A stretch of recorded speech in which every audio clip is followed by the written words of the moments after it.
Ce podcast a été réalisé avec l'aimable participation de Getty Images.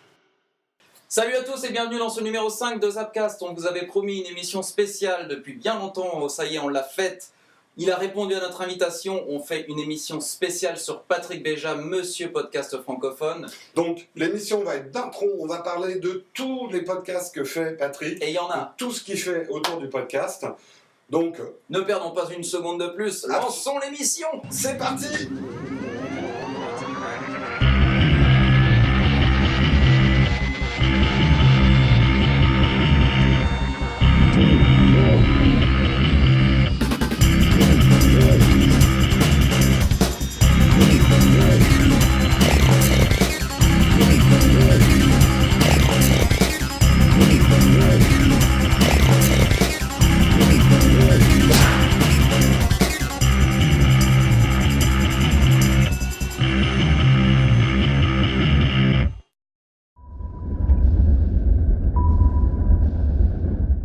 Alors bonjour tout le monde et bienvenue sur Zapcast numéro 5. Alors aujourd'hui c'est notre émission spéciale Patrick Béja. Donc on est ici, on vient de déjeuner, on est au Cave Café qui se situe pas très loin de la Marcolincourt dans le 18e à Paris. Donc un petit repas typiquement parisien. Est-ce que tes œufs bénédicts étaient bons, Patrick ? Écoute, là je digère donc je risque d'avoir du mal à répondre aux questions, je préviens à l'avance. Donc on va tâcher de réveiller un petit peu Patrick avec des questions pertinentes. Alors, avant de rentrer dans the meat of the show, comme diraient tes amis, sur tes podcasts en particulier, au niveau des podcasts en général, depuis quand tu écoutes des podcasts ? Quand est-ce que tu as découvert le podcast ? Et quel a été ton premier ? Et quand est-ce que tu as commencé à faire du podcast ? Quel a été mon premier ? Ma première fois, en fait, c'était en 2006, avec un iPod très tendre. Donc j'ai commencé à en faire moi-même à la rentrée 2006, justement parce que j'étais frustré de pas avoir de podcast sur World of Warcraft en français. Et à l'époque, les podcasts en français, en général, étaient une rareté, quel que soit le sujet. On va parler là de ton podcast qui est actuellement le plus populaire et celui que tu continues vraiment, le Rendez-vous Tech, qui est le rendez-vous de tous les techos de la planète podcast. Donc le concept de l'émission, c'est que tu es un hôte et tu as des invités. C'est toi qui choisis les sujets du Rendez-vous Tech et tu leur soumets les questions pour que les gens fassent leurs propres recherches. En fait, ça c'est la magie du cloud et d'internet, c'est que on utilise un document partagé sous Google Docs. Donc je le partage avec tous les invités et chacun peut venir ajouter des sujets. Alors certains en ajoutent plus que d'autres. D'accord, donc vraiment l'émission tu la prépares avec tes invités. Ouais, d'accord, beaucoup toi, en théorie. Ok, et en fait, comment tu les choisis, tes invités pour le Rendez-vous Tech ? En fait, un petit peu comme pour tout ce qui se passe dans l'univers des podcasts, ça se passe de manière très organique, très naturelle, et c'est beaucoup d'affinité. Bon, parlons clairement, c'est mes potes, quoi. Au départ, en tout cas, c'est fait avec des amis. Jeff, donc que je connaissais d'avant par d'autres biais, et Yann, que je connais également par l'univers des podcasts, mais qui est devenu un ami au fur et à mesure. Et donc, à fur et à mesure, tu as des nouveaux invités. Récemment, tu as eu Cédric Ingrand. Je crois que la manière que tu as eu de le rencontrer est assez marrante, parce que très tech. Ouais, en fait Cédric Ingrand, donc qui est l'animateur de Plein Écran sur LCI. Je regardais une interview qu'il avait fait d'une productrice de jeux vidéo qui s'appelle Jade Raymond. Et j'ai appris qu'elle était canadienne québécoise par son interview. Je suis allé sur Twitter et j'ai dit un truc du genre, elle était déjà magnifique, mais là en plus elle parle français avec un accent québécois, je suis amoureux. Cédric, qui me suivait, et je ne savais pas, qui me suivait sur Twitter, a dit « Si c'est mon interview que tu as vue, you're welcome ». Donc en fait, sur ton histoire, tu as eu Cédric Ingrand au lieu d'avoir la jolie québécoise. Donc c'est peut-être pas forcément win-win. Non, mais ça n'est peut-être pas terminé. Peut-être que je pourrais l'inviter. Et Jade Raymond, d'ailleurs, si tu nous regardes, Jade, tu as la place ouverte sur le Rendez-vous Tech. à n'importe quel moment, tu seras la bienvenue. Zapcast est aussi un magazine de rencontres. Revenons sur le rendez-vous tech. Je sais que tu le précises souvent dans l'émission, mais ça serait bien pour les gens qui ne te connaissent pas encore ou qui n'écoutent pas encore le rendez-vous tech. Est-ce que c'est vraiment une émission très hardcore sur le tech, il faut s'y connaître, ou tu as plutôt un souhait de vulgarisation du tech ? Alors, déjà, le rendez-vous tech, c'est une émission qui parle de l'actualité informatique, technologique, Internet. Oui, on parle pas du bois, hein. Ce n'est pas le magazine du tech. Donc c'est Microsoft, Apple, Windows, Google, tout ça. Et en fait, c'est une leçon que j'ai appris avec Azeroth.fr. C'est il faut essayer de plaire à autant de gens que possible.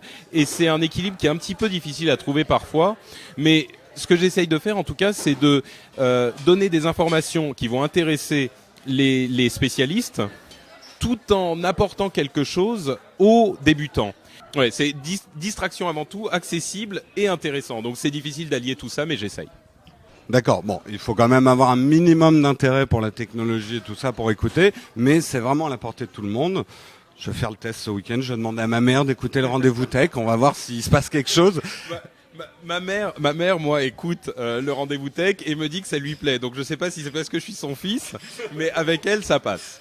D'accord, donc suivez tous le rendez-vous tech. Si vous n'êtes pas encore abonné, c'est juste un scandale. Vous pouvez arrêter tout de suite votre podcast, retourner sur iTunes et vous abonner au rendez-vous tech.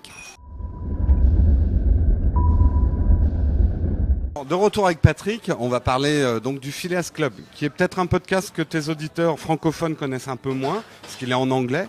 Alors, comme de tradition sur Zapcast, on va donner une notation de la difficulté d'anglais. Comme tu parles de politique avec des gens qui sont pas forcément, dont c'est pas le native language, parfois c'est un peu dur à suivre, donc on met 3 petites anglaises. Ce n'est pas une pénalité, mais c'est juste pour vous mettre au courant.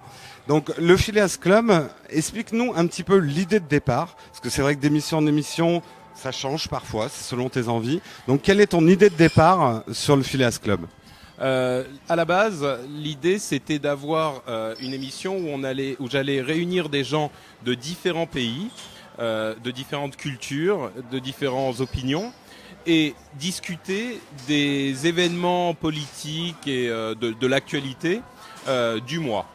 Donc le principe c'était vraiment d'avoir un même événement sur lequel on allait avoir différents points de vue. Mais quand je dis différent, c'est pas simplement droite et gauche en France, c'est vraiment de tous les pays du monde presque idéalement. Et donc il peut y avoir, il y a un Saoudien qui est là très très régulièrement, il y a un Israélien qui est passé par l'émission, des Américains, des Anglais, des Philippins, enfin ce genre de choses. L'idée c'est de confronter des idées différentes. J'ai fait par exemple des émissions on fait des émissions spéciales de temps en temps.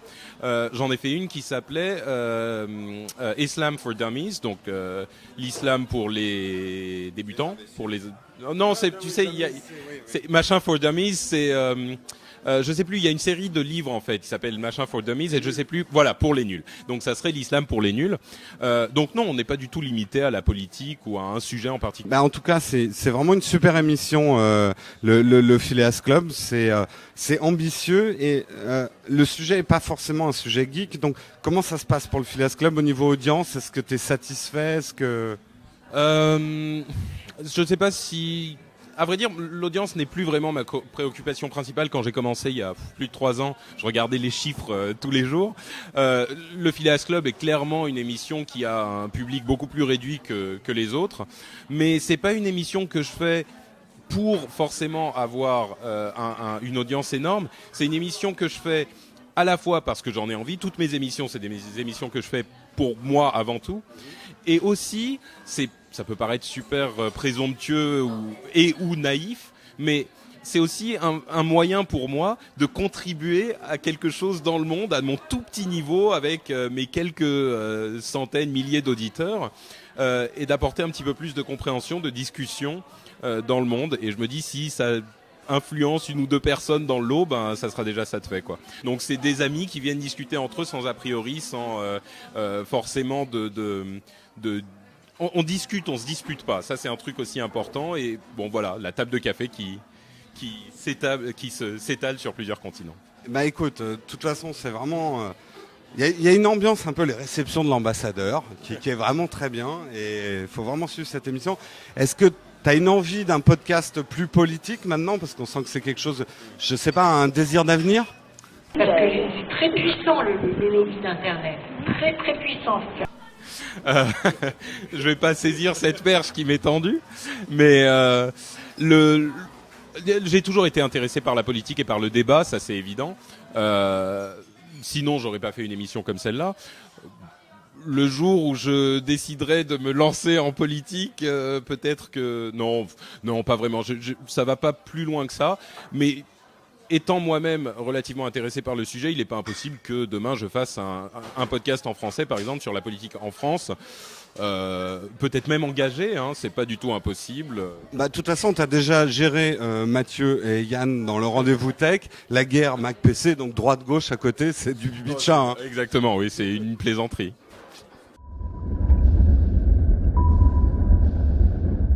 On profite d'une super journée, hein. C'est vrai qu'on a vachement de chance aujourd'hui, Patrick.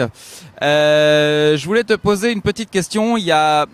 On sait que tu as plusieurs podcasts internationaux en anglais avec lesquels tu rencontres beaucoup de personnes. Comment toi tu te positionnes par rapport au podcast international, toi en tant que Frenchie? Oula, la question est compliquée. En fait, mon premier contact avec les podcasts a été avec des podcasts anglais. J'ai commencé avec un podcast qui s'appelle The Instance, qui est consacré à World of Warcraft il y a de ça un petit peu plus de 3 ans. Donc c'est vrai que ma première interaction avec la communauté des podcasts était avec des anglophones. Donc forcément, je me sens comme appartenant un petit peu à cette communauté aussi. Ensuite, j'ai commencé en France et je pense que la communauté s'est développée de notre côté de l'Atlantique également. Mais j'ai commencé là-bas, donc ça reste une partie intégrante de ma personnalité de podcasteur, quoi. Justement, est-ce que le podcast, ça t'a aidé à rencontrer des gens et en dehors de nos frontières, puisque justement, tu as des contacts avec des Anglais, des Américains, Brésiliens. Alors, est-ce que le podcast, c'est un super passeport ? Ouais, très certainement. La particularité du podcast par rapport à d'autres types de médias, c'est que on a un rapport beaucoup plus personnel avec les animateurs. Et à partir du moment où on écoute quelqu'un régulièrement, on a un petit peu l'impression de le connaître quand même, plus que ça ne se passe pour une émission de télé ou une émission de radio. Et quand cette interaction existe dans les deux sens, c'est-à-dire quand cette personne vous écoute également, ça fait que on se connaît presque sans s'être jamais rencontré ou même sans s'être jamais parlé. Moi, j'ai rencontré des gens à une convention de podcasteurs à Las Vegas. J'ai rencontré des gens que je n'avais jamais vus auparavant. On s'est vus pour la première fois et on avait l'impression de se parler depuis des années et des années. Donc oui, c'est vraiment un moyen de rencontrer des gens, disons, d'établir le premier contact et après quand on se rencontre vraiment, on se connaît déjà. Est-ce que tu es un grand globetrotter ? Est-ce que tu as toujours une valise prête et un visa Ah, mon passeport est toujours valide, ça c'est évident. Grand globetrotter, je sais pas, je voyage, j'essaye de voyager. À vrai dire, pour expliquer les choses, je suis pas un très grand fan des vacances dans d'autres pays. Par contre, je suis un grand fan de la vie dans d'autres pays. Donc, j'ai vécu dans différents pays et. Tu peux les citer ? Oui, j'ai vécu en France évidemment, à Chypre, j'ai vécu au Liban, j'ai vécu au Japon, et à chaque fois c'était pendant au moins un an et demi, voire plus. Donc c'est quelque chose qui m'intéresse véritablement, c'est le fait de s'immerger dans une autre culture et d'en devenir une partie intégrante. Donc je sais pas si ça me qualifie pour grand globetrotter, mais oui, c'est quelque chose que j'aime, qui me passionne un petit peu. Ouais. De retour à la Cave Café avec Patrick Béja qui nous donne toujours cette interview exclusive et mondiale. Merci Patrick. On va parler d'un podcast que tu fais à nouveau en anglais, pour lequel j'ai mis 3 petites anglaises parce que le niveau est quand même assez élevé et Terpster a quand même un accent cockney pas piqué des verres. Il s'agit de The Movielicious, un podcast qui est exclusivement dédié au cinéma. Ça t'est venu comment cette idée ? Qu'est-ce qui te fait marrer ? Pour que les spectateurs comprennent, on vient de refaire la scène et il avait dit donc où tu parles de cinéma et de séries télé, parce qu'on l'avait mentionné 1 ou 2 fois. Donc là, il a bien pris soin de préciser uniquement de cinéma. Oui, tout à fait. Non, je suis un très grand professionnel. T'as vu? Ça t'est venu d'où cette idée de faire du podcast sur le cinéma? C'est une passion ou c'est un dérivé de ton premier métier? On va pas refaire ton CV, mais t'as travaillé à un moment dans le milieu du cinéma? C'est beaucoup plus bête que ça en fait. C'est l'envie de faire quelque chose avec mes amis Turfser et Nicole, donc Marc et Nicole, que je connaissais par d'autres podcasts, par d'autres rencontres, et j'avais vraiment envie de faire un podcast avec eux. Et je me suis dit, qu'est-ce qu'on peut faire ensemble que j'ai pas déjà fait? Et voilà, et on s'est dit, on aime tous le cinéma. Bon, moi, en plus, c'est une passion pour moi, donc voilà, c'était le sujet idéal pour se retrouver avec eux. Vous faites l'interview, enfin vous faites le podcast par Skype interposé. Jamais de problème technique ou de décalage horaire un petit peu tricky? Toujours, ouais. Disons qu'on a un horaire fixe maintenant, donc les choses sont relativement fixées, justement. Le plus gros souci, en fait, c'est de choisir les films, parce que on se rend compte à quel point les sorties sont parfois décalées et sans raison et sans explication. Donc, on essaye vraiment de choisir des gros films, mais parfois on est obligé de sélectionner un film que 2 personnes parmi nous 3 aura vu uniquement. Et le souci est beaucoup plus là que le problème de décalage horaire. Justement, sur le choix des films, il y a 2 garçons, il y a une fille. Est-ce que ça pose parfois problème? Vous voulez plutôt des films d'action et science-fiction et elle des trucs plus girly, ou c'est complètement le contraire peut-être? En fait, moi, je joue un petit peu le rôle de la deuxième fille, parce que je suis un grand fan de ce qui s'appelle les chick flicks en anglais, les films, les comédies romantiques. Donc, j'ai parfois tendance à pousser dans cette direction, et même un petit peu plus que Nicole, qui elle me dit oh c'est bon, c'est fatigant, on va se faire un film de science-fiction, ça va être un petit voilà, c'est ça. Donc non, ça pose pas tellement de problèmes, ce déséquilibre.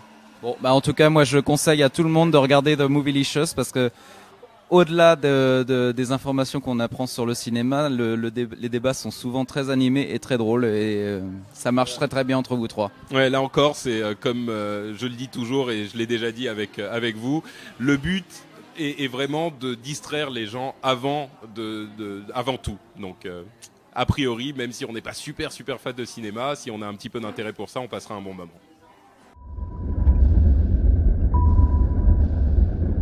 Suite et fin du tour d'horizon des podcasts de Mister Béja, Mister Podcast en France. On va parler du podcast historique que malheureusement tu arrêtes, qui s'appelle Azroth.fr. La question que je me pose, c'est est-ce que tu sais combien vous faisiez d'audience sur la fin d'Azroth? Oui. Et est-ce que tu peux le dire? Eh bien, merci, et à vous les studios. Écoute, sur la fin, on était autour de 20-25 000 téléchargements par épisode à peu près. Ouais. Ce qui est pas mal, d'une part pour la France, et puis surtout pour un podcast mensuel, parce que souvent les émissions mensuelles ont plus de mal à réunir une audience que les émissions hebdomadaires. Et là, donc, les gens ont réagi et très positivement à cette émission. Donc. Et une communauté assez développée autour du blog et du forum? Oui, là, je crois, au-delà du podcast en lui-même, qui est un immense plaisir et une fierté pour moi, ce qui m'a le plus plu dans ces 3 ans d'aventure, parce que ça a duré 3 ans quand même, c'est la communauté qui s'est développée autour. Comme souvent dans ce nouveau média de podcast, c'est la communauté qui fait la force de l'émission. Et là, c'est vrai qu'elle était vivante et... Désormais que tu arrêtes Azroth.fr, que vont devenir Nat et Dany? Est-ce qu'on va les voir traîner dans les rues de Dalaran comme des âmes en peine? Nat et Dany, je sais pas, je m'en fous. Moi. C'est fini. Non, en fait, Dany était un ami depuis très longtemps. C'est quelqu'un que je connais depuis maintenant, peut-être une 15-20 ans. Donc lui reste un ami très proche et on se voit toujours. Et Nat est devenu une amie avec la participation à l'émission. Ce qu'ils vont devenir, tu veux dire par rapport à l'émission, j'imagine. Ils ont choisi de s'arrêter. C'était un petit peu le bon moment pour eux aussi. Donc ils viendront peut-être en invité surprise avec les Un special guest. voilà, avec les nouveaux animateurs. Pour le moment, c'est pas prévu, donc ils sont mis un terme à la carrière azérotienne pour le moment. Tu repasses le flambeau à Florent et Alexandre, qui travaillaient quand même un petit peu sur la communauté, sur le blog, je crois. Ouais, en fait, Alexandre et Florent étaient des membres des forums, des modérateurs très efficaces des forums. Et quand j'ai dû arrêter l'émission, je me suis dit que j'aimerais bien donc repasser le flambeau. Et j'ai pensé à eux parce que ce sont vraiment des gens qui ont toute ma confiance et dont je sais qu'ils vont continuer le podcast dans l'esprit dans lequel je l'ai construit. Donc ça a été un petit peu naturel pour moi de penser à eux. Et ils ont été un petit peu surpris parce que je leur en ai parlé il y a un moment. Et ils sont tout de suite lancés dans l'aventure. Ils ont travaillé et appris pendant 1 mois. Et aujourd'hui, ils sont prêts à lancer donc leur premier épisode. Et justement, comme Azroth.fr est quand même ton bébé, est-ce que tu vas complètement lâcher l'affaire ou est-ce que tu garderas quand même un œil plus ou moins appuyé dessus? Est-ce que tu continueras quand même un petit peu à animer le forum de temps en temps ou à donner ton avis à Florent et Alexandre? C'est comme tu le dis, c'est mon bébé. Ça peut être amusant, mais c'est un peu vrai. C'est vraiment un truc que j'ai porté en moi pendant des mois et des mois. J'aurai toujours un œil dessus, c'est évident, je peux pas le lâcher complètement. Maintenant, ils ont eux une liberté totale. Je veux dire, ils ont vraiment repris l'émission et c'est eux qui la gèrent et qui vont la faire évoluer. Donc, j'ai pas d'influence sur l'émission en tant que telle, ça non. Ok, Azroth.fr, une seule adresse, continuez de regarder. Un mot à propos de notre sponsor Getty Images. Vous savez que Getty Images propose des photos mais aussi des vidéos ou des sons pour illustrer vos créations professionnelles. Désormais, avec Getty Images, vous pouvez également accéder à une collection d'images sélectionnées par les directeurs artistiques de Getty dans le catalogue Flickr. Des images amateurs certes, mais avec un rendu professionnel qui apporte un regard différent. Alors merci à Getty Images. Alors, Zapcast numéro 5, de retour en studio. Donc, on a amené Patrick avec nous devant notre green screen magique. Alors, première question à Patrick, très important. S'il y avait une image ou un endroit où tu aimerais être avec la magie du green screen en ce moment, c'est où? Ici. Eh bien, qu'à cela ne tienne. Tac.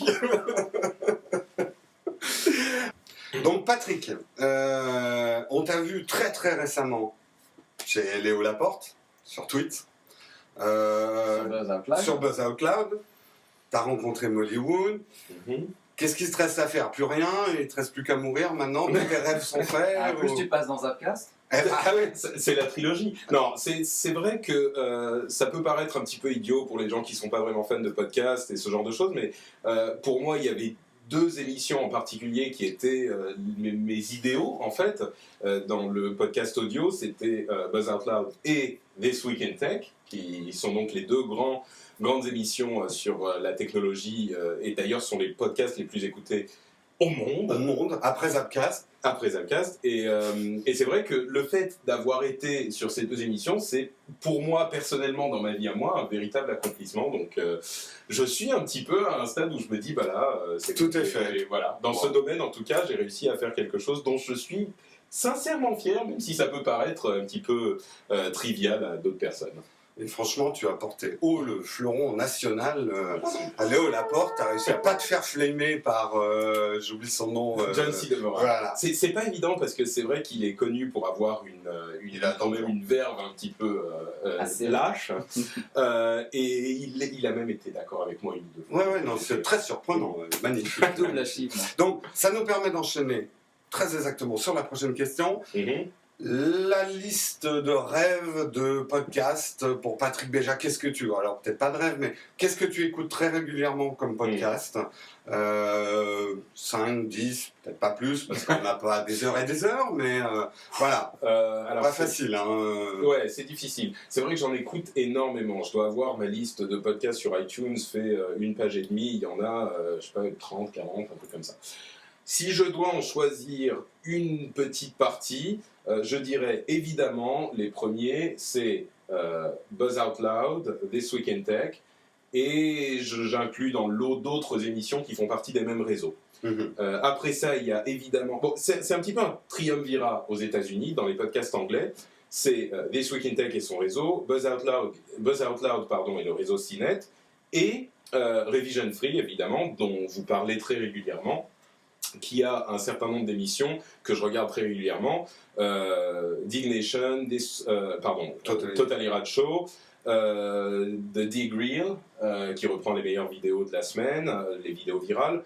Évidemment, un podcast dont vous parlez régulièrement, qui est indispensable, c'est Film Riot, qui augmente le standard des podcasts, qui met la barre très très haut. Et puis Co-op, qu'on ne peut pas oublier sur les jeux vidéo, qui est d'une immense qualité.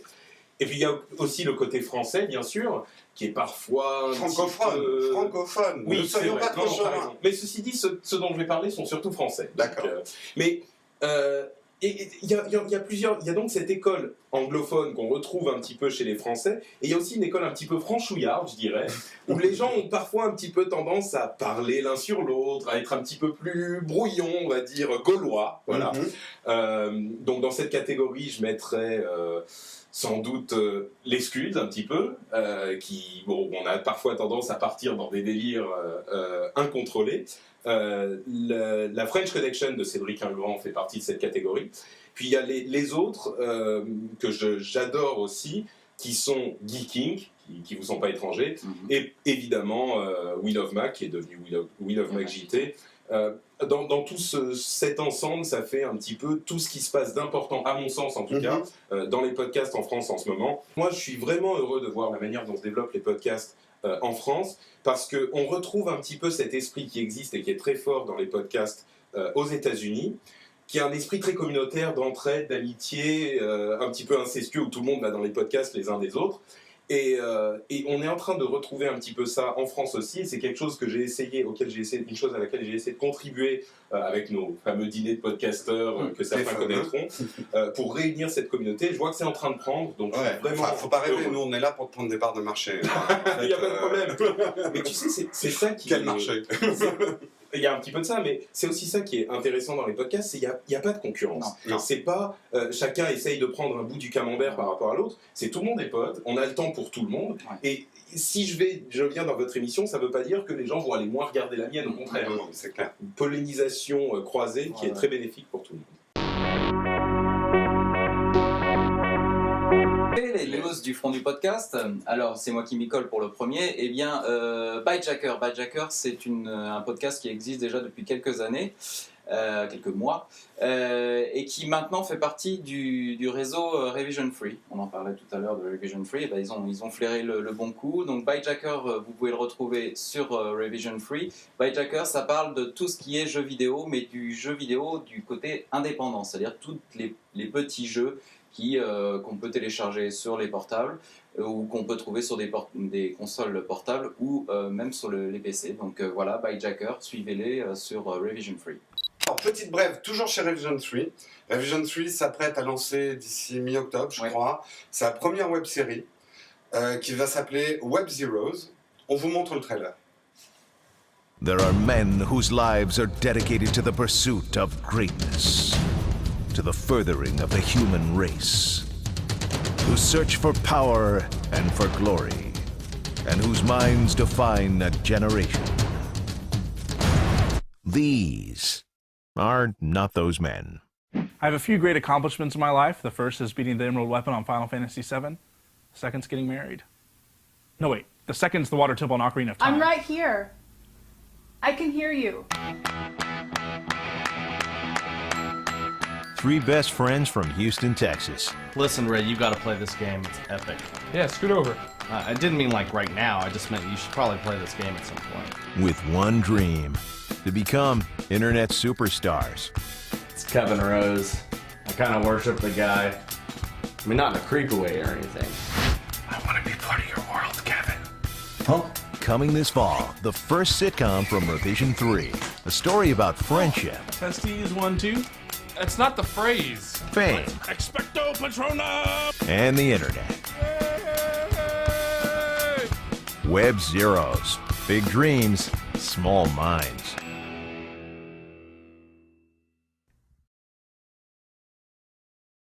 C'est marrant, mais le sujet de 3 losers dans un canapé qui utilisent le podcast pour devenir des stars du web, ça me rappelle quelqu'un. Toi aussi, ça me rappelle quelqu'un quand même.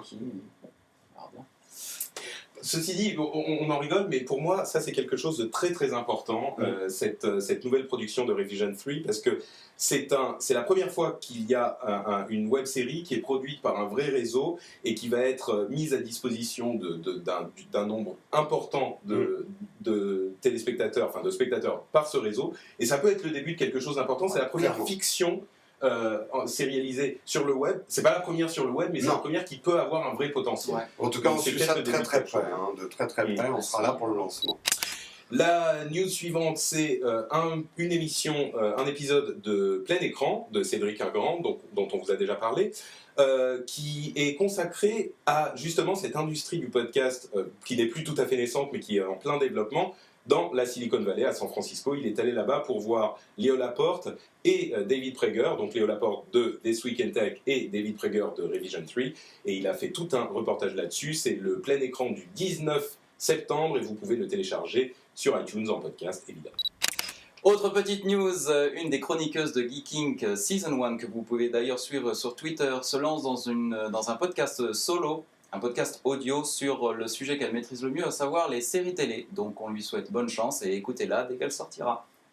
Au final, on en reparlera probablement dans un Zapcast. On suit de très près Springblog. Springcast, c'est Springprod ou Springcast? Est-ce que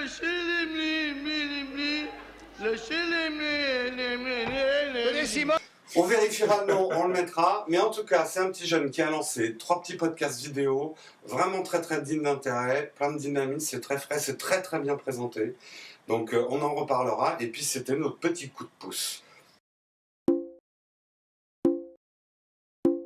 Donc on va passer à la rubrique des retweets vidéo. Donc on va vous dire ce qui dans les derniers 15 jours a le plus excité notre petite rétine. Honneur à l'invité. Honneur à l'invité, Patrick. Ah ouais. Alors, donc moi, mon retweet, en fait, c'est par rapport à une vidéo dont vous aviez parlé la dernière fois dans un cast, qui était The Longest Way. Longest Way, c'est ça. Qui était une vidéo absolument magnifique, le genre de truc qui n'arrive que sur le web, où, bon bref, vous verrez de quoi il s'agit si vous allez voir le Zapcast 4, si vous ne l'avez pas déjà vu. Moi, je parle d'une autre vidéo qui est un petit peu dans le même esprit, qui est un petit peu plus ancienne aussi, qui s'appelle Where the Hell is Matt?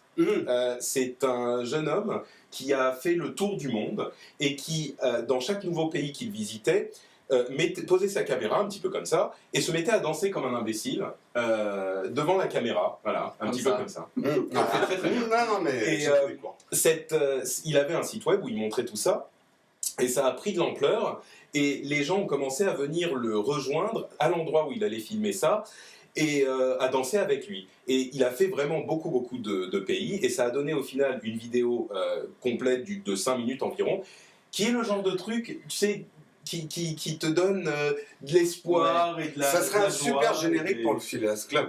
C'est pas faux. C'était en vidéo. Sur le côté rencontre, effectivement. Et j'ai plusieurs retweets en fait. Oh bah vas-y. Bon, enfin maintenant, de toute façon.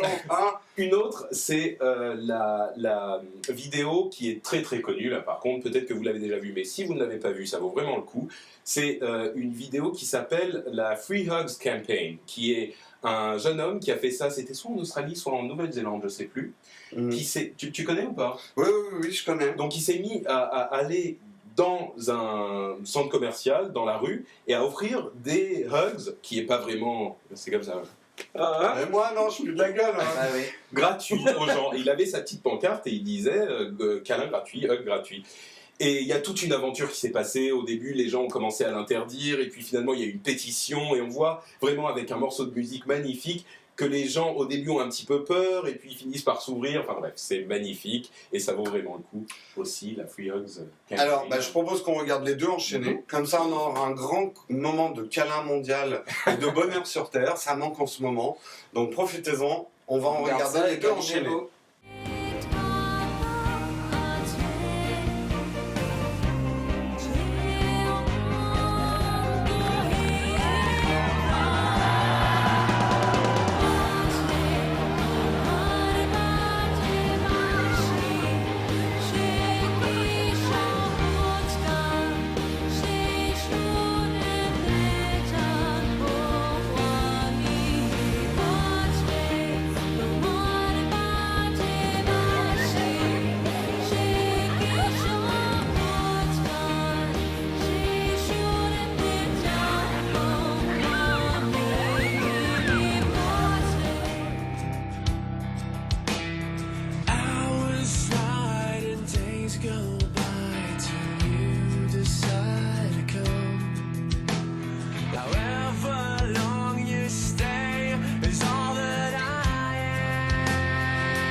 sur un autre registre, alors tout le monde a un peu suivi les histoires de Mr.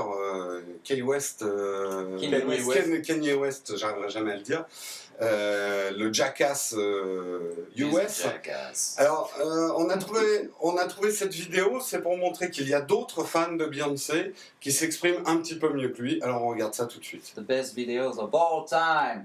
All time.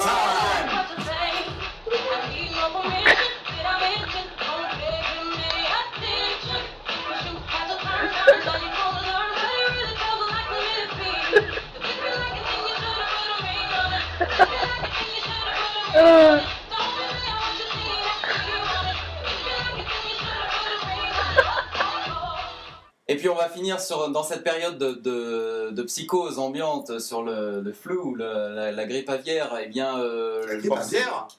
Porcine, je crois. Porcine ? Ah bon, maintenant c'est... Aviaire, c'est un peu... Ah oui, moi c'est j'en un suis petit peu encore mal, à l'ancienne version. Alors la version 2.0 de la grippe arrive très bientôt dans tous les coins de rue. Et justement, le ministère de la Santé publique aux États-Unis a fait un petit clip pour expliquer et montrer surtout ce que c'est que la dissémination du virus. Donc vous allez voir, c'est assez joli jusqu'à un certain point. On regarde et puis on en reparlera après.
Voilà, à vos souhaits. On va terminer en disant deux petits mots d'info quand même. Ouais. Juste sur Zapcast, on a un nouveau forum, donc profitez-en, floudez. Il y a de la place maintenant pour écrire. L'adresse ce que tu fais là. Hein, c'est risqué. c'est risqué, je prends des risques. Mais l'adresse est toujours la même, hein. C'est toujours sur zapcast.tv. Simplement maintenant, quand vous cliquez pour mettre des commentaires sur nos émissions, vous serez directement sur le forum. Voilà. Je voulais juste rajouter un tout petit truc. Si vous aimez toutes ces vidéos virales, tous ces sites un petit peu marrants, ce genre de choses, il y a un bon truc sur Twitter. C'est le fait de suivre un compte qui s'appelle dig_2000 et qui répertorie toutes les histoires sur dig.com, que certains d'entre vous connaîtront, qui ont atteint plus de 2000 digs. Donc généralement, c'est des trucs marrants, sympas, drôles, qui sont sélectionnés par les utilisateurs, donc qui ont quand même un certain saut de qualité, je sais pas si voilà. Donc dig_2000, c'est un bon petit truc pour vous qui êtes nouveau sur Twitter, ou même ancien, ça fait un petit truc en plus. On arrive à la fin de l'émission, on va se quitter en musique. Honneur une fois de plus à notre invité Patrick Béja. Il nous a sélectionné un titre spécialement pour le générique. Oui.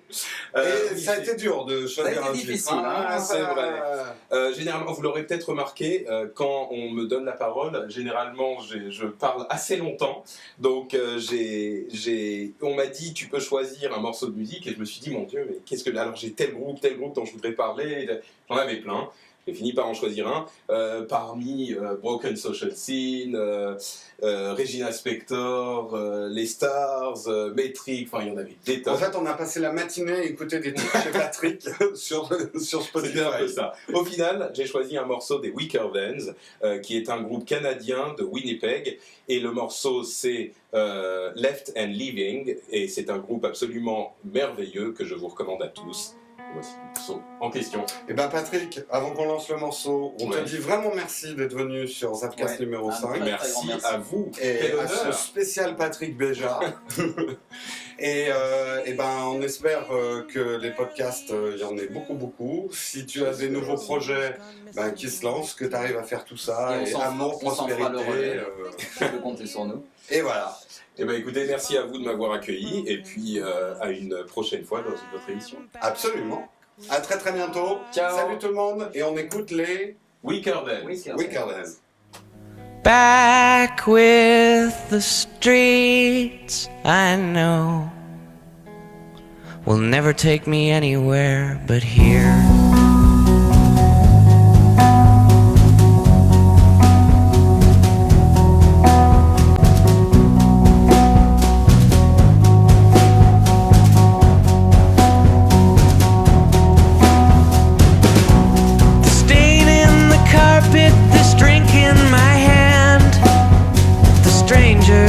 Faces I know. We meet here for our dress rehearsal to say I wanted it this way. Wait for the year to drown. Spring forward, fall back down. I'm trying not to wonder where you are.